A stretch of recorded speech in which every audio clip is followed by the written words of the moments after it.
பாஜக தேசிய மகளிர் அணி தலைவி வானதி சீனிவாசன் எம்எல்ஏவின் பிறந்தநாள் விழா கோவையில் கொண்டாடிய தொண்டர்கள். பாஜக தேசிய மகளிர் அணி தலைவரும் கோவை தெற்கு தொகுதி சட்டமன்ற உறுப்பினருமான வானதி சீனிவாசன் பிறந்தநாளை முன்னிட்டு இன்று கோவை தெற்கு தொகுதியில் உள்ள 4 மண்டலங்களிலும் சிறப்பான நிகழ்ச்சிகள் நடைபெறுகின்றன.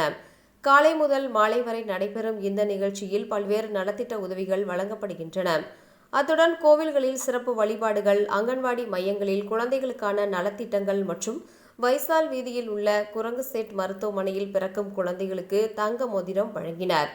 எம்எல்ஏ வானதி சீனிவாசன் அவர்களின் சமூக நலனுக்கான அர்ப்பணிப்பை ஒட்டிய இந்த விழாக்களில் பொதுமக்கள் மற்றும் கோவை மாநகர் மாவட்ட செயலாளர் கண்மணி பாபு, உக்கடம் மண்டல தலைவர், பொதுச் செயலாளர் கணேஷ், தீபிகா, பொருளாளர் முகுந்தன், ஊடகப் பிரிவு மாநில துணைத் தலைவர் சபரி கிரீஷ், துணைத் தலைவர் சீனிவாசன், சஞ்சய் பிரேம்குமார், ஜெயமணி, செயலாளர் தமிழ்ச்செல்வன், பாலாஜி மற்றும் கீதா, கிருஷ்ணமூர்த்தி, பாக்யலட்சுமி, நடராஜ், வேலன், குப்தா ஆகியோர் கலந்து கொண்டனர்.